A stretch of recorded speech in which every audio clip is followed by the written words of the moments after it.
Welcome back to the Professor's Lab. I'm Professor V, and this is game one of some free play Louisville regional training that happened at Die Hard Games on October 10th, 2024. If you didn't know, Die Hard League happens every Thursday at 6 p.m. Central, featuring casual and tournament play at whatever format everyone wants. Spooky League Challenge Thursday, October 24th at 6 p.m. Surging Sparks Prereleases start Saturday, October 26th at 1 p.m. in League Cup, Saturday, November 23rd at 11 a.m. All Central Time, all at Die Hard Games. Go see more info in this video's description and check out Pokemon's event locator for premiere and other events at the shop, such as League Challenges, League Cups, pre-releases, and more. Please hit that like button right quick, subscribe to this channel, ring the bell for notifications, say what you need to say in the comments, and all that other good free stuff. But anyways, let's research this game. On the left, we've got Terapagos. On the right, Lugia. Our Lugia player is going first here. They led with Raikou V, and then they put Wellspring Ogerpon EX and Lugia V onto the bench. And let's see what else they've got for us on this turn one. That's looking pretty good. They had the natural basic lightning energy in hand to attach to the active Raikou V. That just needs one more attachment next turn to start attacking. Okay, we've got a fleet-footed online as well from that Raikou V. Also, I will say with these free play videos, our players are playing for fun, for training, in an untimed setting. So they're definitely going to be chilling, talking to each other, examining plays, discussing this and that, etc. So just bear with us here, relax, grab yourself a nice cold beverage, and enjoy the Pokemon. There is a fleet-footed that could be used here with this Raikou V in the active spot to draw an additional card when Raikou is in the active spot. It can use that ability, of course. We just saw it there. It looks like it might have been a Jet Energy, which doesn't really help right this second, but it gets you that much closer to the next card. As our Lugia player ends their turn, passes things over to our Terapagos player. A couple of Duskull in hand. I think I see an Ultra Ball. We've got the Fan Rotom in the active spot, so there's definitely lots of actions that our Terapagos, player can make this turn. We can talk about the Fan Rotom in the active spot here. Aha. It looks like actually our, again, since they are free playing, it looks like actually our Lugia player asked the Terapagos player if they could not pass their turn, if they could continue their turn, because they want to Ultra Ball, discarding Mincino and Jet Energy in order to search the deck for a Pokemon, searching for that Squawkabilly EX with the Squawkensea's ability, and that's used right now. It can only be used on the first turn, but when you use it, you discard your hand and draw 6 fresh new cards. This makes sense for the Lugia player to go a little bit deeper into the deck, especially during free play, to see what their deck can do. Now our Terapagos player will start their turn with a Fan Rotom Fan Call. Once during your first turn, you may search your deck for up to 3 colorless Pokemon with 100 HP or less and put them into your hand. Then you shuffle the deck, of course. Usually the targets here are Hoots and Pidgeys. Of course, it just depends on what's in hand, also the player's strategy, but it seems the Hoot, the Pidgey, and the Noctowl will be found off of this Fan Call here. Our player is also going to take their first deck search opportunity to peek at their deck, see what's in there, see what they have access to, what's prized, etc., to better inform their next play. I imagine we're going to see some of those Duskull come down that were in the hand. Looks like our Ace Spec is in deck as well. And just about everything our player would want. As they shuffle things up here. Now this Terapagos deck does like to have the new Area 0 Underdepth Stadium in play to expand that bench size up to 8 Pokemon, so long as that player has a Terra Pokemon in play. So that will be a card to keep an eye out for. It's not needed really this first turn, but we're definitely going to want it as soon as possible. As the Hoot Hoot, the Pidgey hit the bench here, followed by another Hoot Hoot that was already in hand. Looking very good for our Terapagos player so far here. You probably want a Terapagos down this turn as well, just so that way it's established. But again, it's not needed this first turn since it can't attack. Terapagos first attack unified beatdown says if you go second, you can't use this attack during your first turn. Duskull joins the party here, as well as its second brethren Duskull. And if our player stopped here, that would be a fine turn. The bench is at 5 right now with no Area 0 in play, so no more Pokemon can be put down as of now.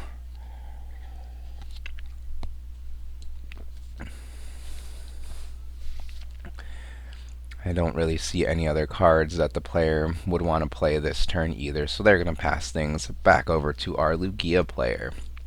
I don't think there were any Archeops in the discard pile this turn, or on the last turn, so that's going to be our Lugia player's primary goal here, is to get at least 2 Archeops in the discard pile to bring them back with Summoning Star.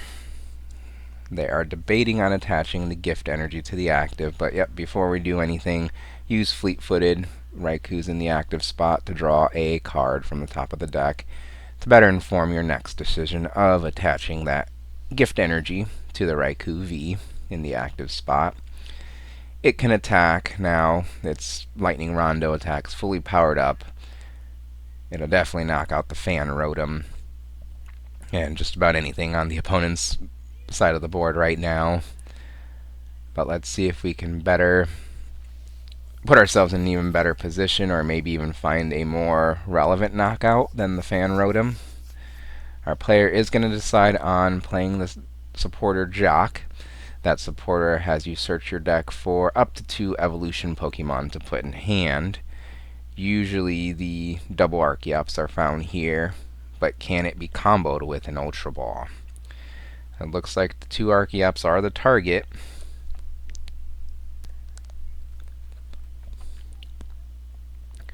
So they're going to grab those with the Jock, add them to hand, shuffle up the deck, and we'll see what the next action is. Hopefully they have that Ultra Ball to discard them and find the Lugia V-Star. We are putting that Raikou V vertical, so that kind of telegraphs to me that we're just looking to attack at this point. I think I saw Boss's orders in hand, so that was the debate to play a Boss or a Jacques here. As a second backup, Lugia V comes down onto the bench. I think that really shows us there's not going to be a Lugia V-Star this turn as we put the backup Lugia V down. And it looks like Raikou V will use its Lightning Rondo attack to take the KO on the opposing Fan Rotom for the first prize card of the game. Pidgey flies into the active spot, and play will resume over on its side.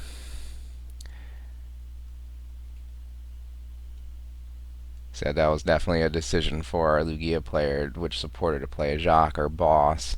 If you played Boss, you could have brought up this Pidgey and KO'd the lone Pidgey on the opponent's side of the board.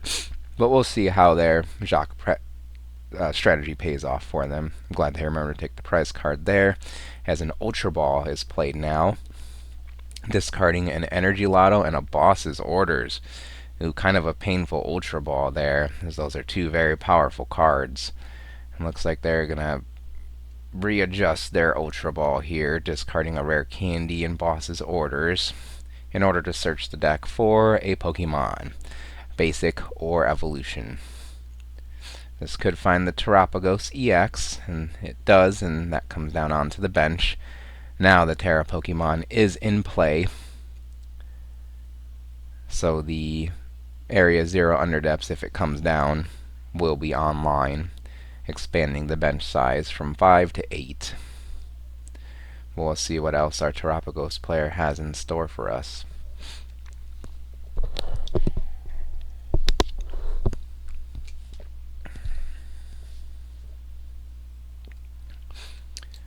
Maybe we could make an adjustment to 1.3 speed here on the fly.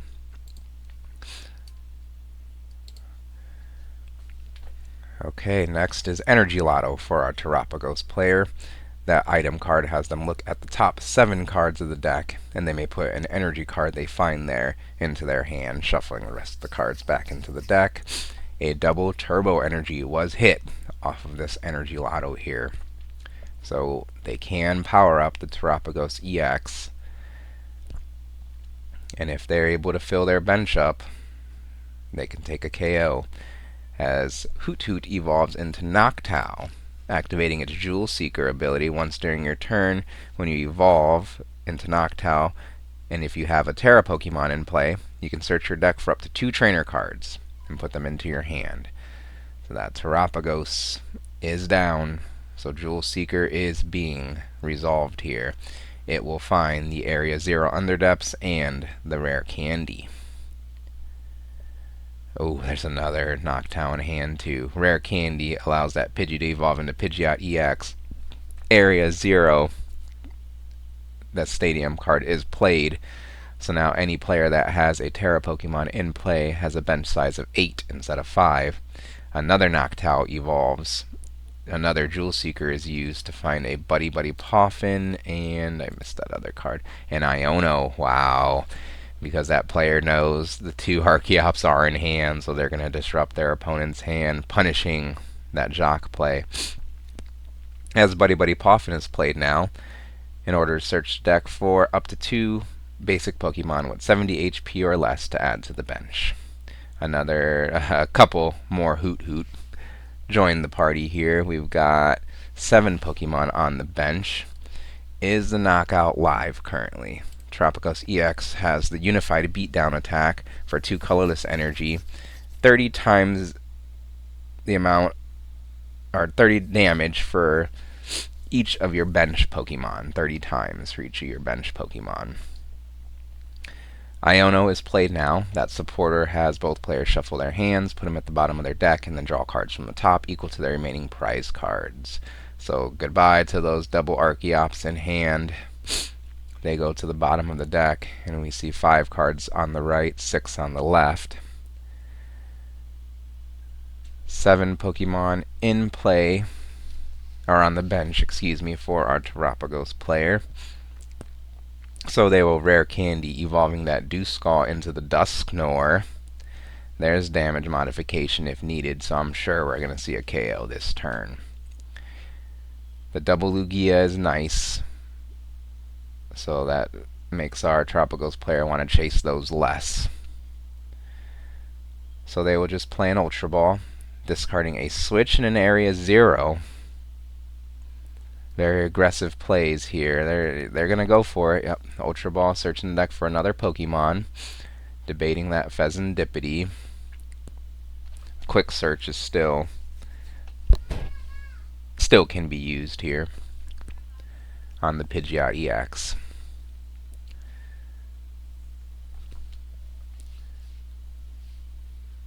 And I think even with the 7 Pokemon, they had the KO on the 200 HP Raikou, but we're just going to establish this board nice and full. Aha, that's why, because they were going to use Dusknoir's ability. So Pheasantipity is found off of the Ultra Ball, put onto the bench. Now we are thinking of using Dusknoir's Curse Blast. If you knock out the Dusknoir, it'll put 13 damage counters on a Pokemon. So there we go, Dusknoir is knocked out. 13 damage counters go onto a bench Lugia V. Pheasantipity now use Flip the Script. Since there was a KO on the opponent's last turn, the Pheasantipity trainer can draw 3 cards. Pidgeot EX now uses its Quick Search abilities to search the deck for a card. A backup Terapagos EX is found from the deck here, put onto the bench. We got 8 bench Pokemon. Terapagos is doing 220 damage. Pidgeot EX free retreats into the Terapagos EX with the energy on it. And it swings with its unified beatdown attack for 220 damage, KOing the opposing Raikou V. The gift energy does trigger on the Raikou V since it was knocked out before the promotion of a new active happens. The player fills their hand up to 8 cards, and then they have to promote a new active Pokemon. Lugia V, the fresh one, flies into the active spot and play resumes over on its side. 4 prize cards to 4 prize cards here in this mid-game. With that Lugia V evolving into the Lugia V-Star, capturing Aroma is played now. Flip a coin. If heads, search the deck for an evolution Pokemon. If tails, it would be a basic. We wanted the evolution, the heads there, so that way that Archeops could be found from the deck. Now let's see if we've got the double Archeops Ultra Ball, or way to discard them in hand. We've got the Archeops back in hand thanks to the capturing Aroma. The Lugia V-Star is out. Can we get those Archeops into the discard pile? I don't think there's any in the discard pile currently.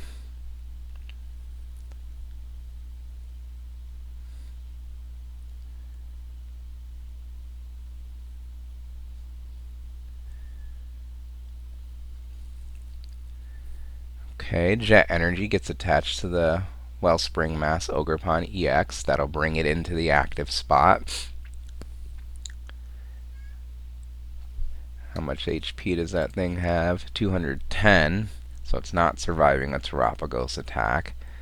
Next is Ultra Ball, discarding a double Turbo Energy and an Archeops. We're double checking that there's only one in the discard, and there is. Are they going to go for the single Archeops? It looks like they are. Lugia V-Star uses its V-Star power ability Summoning Star in order to bring back one Archeops. It can normally bring back 2 colorless Pokemon from the discard pile, but since there was only one target, one Archeops gets brought from the discard pile onto the bench. Now it is using its Primal Turbo ability in order to search the deck for up to 2 special energy cards to attach to one of your Pokemon.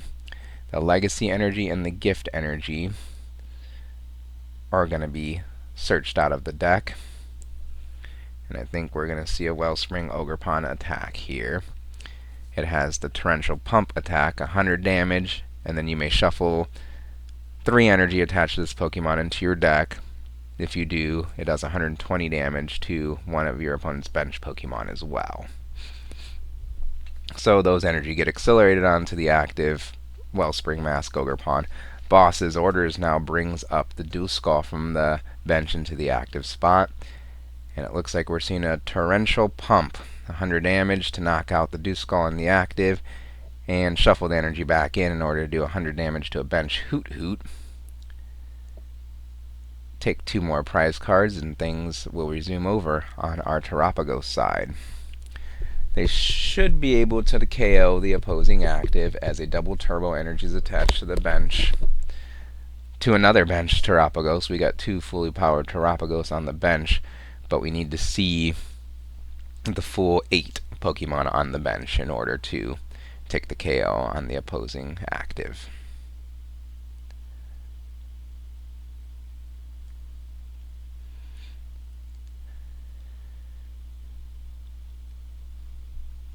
There is a Buddy Buddy Poffin in hand, so it looks like they're going to have the full bench here, as long as they have enough basic Pokemon in deck, I guess.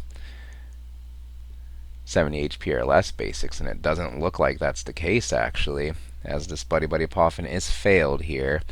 You've got to imagine with the quick search online that it can happen, but we'll see what our player is able to put together here. His Vitality Band is attached to a bench Terapagos, making its attacks do plus 10 more damage to the opponent's Pokemon. A Night Stretcher is played now. That item lets the player put back from the discard pile into their hand a basic Pokemon, or excuse me, a Pokemon or basic energy. Duskull is recovered and put back onto the bench. We see 7 Pokemon currently on the bench there, thanks to that Area 0. We need to see 1 more in order for Terapagos EX attack to take the KO on the opponent's opposing active Pokemon. Now we are seeing that Pidgeot EX use its quick search ability. Once per turn, search your deck for a card. So good. And that Pidgeot EX has free retreat as well, 280 HP. Very powerful card we have in the format currently. It's back. It's been back.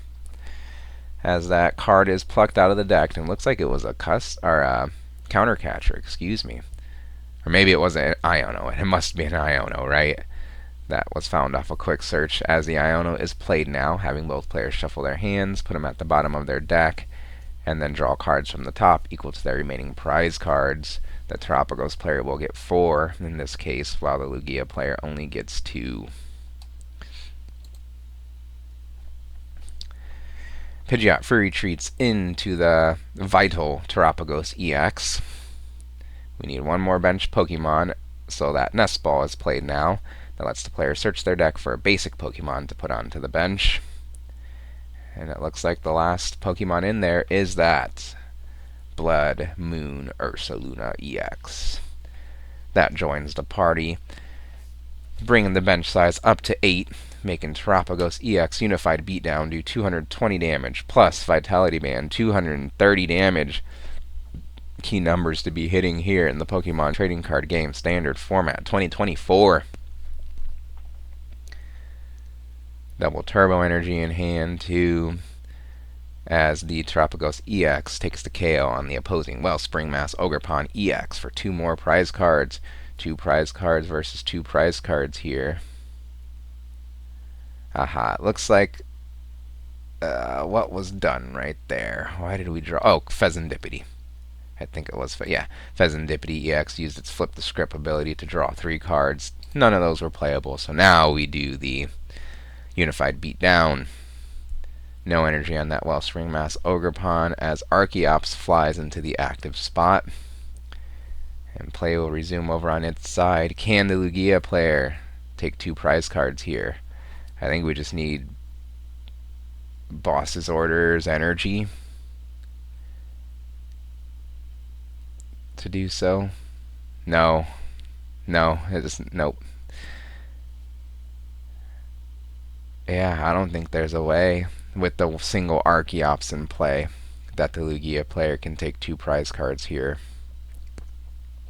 What I'm thinking is the Lugia V-Star in the bench does 220 damage at the cost of 4 energy. Pheasantipity EX on the other side has 210 HP, Terapagos has 220, so they can be knocked out by a Lugia and a gusting card like Boss's Orders. But with the single Archeops in play, we can't put those 4 energy on the Lugia V in one turn. So a double Turbo Energy will be attached from hand to the active Archeops. Now I think we're seeing Primal Turbo, the Archeops ability to accelerate from the deck a Gift Energy onto itself. And it looks like we might be going for the 2-shot on this active Terapagos EX with the single prize Pokemon. Both players at 2 prize cards remaining each.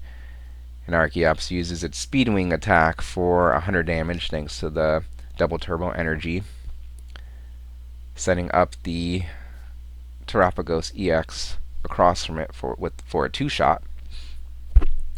Now let's see if our Terapagos player can close the game out. You imagine with the quick search, it's pretty much guaranteed. Pidgeot EX uses quick search to search the deck for a card. I'm sure there's lots of ways the Terapagos deck can win currently. We've got that heavily damaged 2 prize Lugia V on the bench, so a Dusknoir would do the trick. There is a Prime Catcher that would do the trick as well. Briar, it seems, would too.